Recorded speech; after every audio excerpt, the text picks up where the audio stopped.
രാവിലെ തന്നെ കുളിച്ചിറങ്ങിയപ്പോൾ എൻ്റെ ഹസ്ബൻഡ് എനിക്ക് ചായ ഇട്ടിരിക്കണം. അത് കാണുമ്പോൾ തന്നെ ആശ്വാസം. വല്ലപ്പോഴും ഇങ്ങനെ സംഭവിക്കാറുള്ളൂ കേട്ടോ. പകുതി പണി കുറഞ്ഞ പോലെ തോന്നും കേട്ടോ. പിന്നെ അടുക്കളയിൽ എനിക്ക് രാവിലെ ഈ ചന്ദനത്തിരിയുടെ ഒരു മണം വരണം കേട്ടോ. എന്നാലേ എനിക്ക് ഒരു മൂഡ് കിട്ടത്തുള്ളൂ, ഹാപ്പി ആവുള്ളൂ കേട്ടോ. എനിക്ക് മൂഡ് സ്വിങ്സ് ഒക്കെ മാറാൻ ഇതൊക്കെ നല്ലതാണ് കേട്ടോ. അപ്പോൾ കിച്ചണിൽ രാവിലെ ഞാൻ ഈ ചന്ദനത്തിരി കത്തിക്കും കേട്ടോ, എല്ലാ ദിവസവും.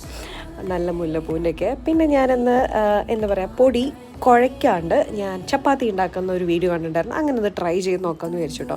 അപ്പോൾ ഞാൻ 1 കപ്പ് വീറ്റ് ഫ്ലോർ എടുത്ത് അതിലേക്ക് 1 കപ്പ് വെള്ളം ഒഴിച്ചു. പിന്നെ കുറച്ച് ഉപ്പ്, കുറച്ച് എണ്ണ ഇട്ടിട്ട് ഒന്ന് കലക്കി വെച്ച് ഇച്ചിരി കൂടെ ഒന്ന് ലൂസാക്കിയിട്ട് ഒരു എന്താ കണ്ട ഈ ഒരു പരുവത്തിലാകുമ്പോൾ നന്നായിട്ട് ഈ പരുവത്തിലാകുമ്പോൾ അതൊന്ന് എടുത്ത് വെക്കാം കേട്ടോ.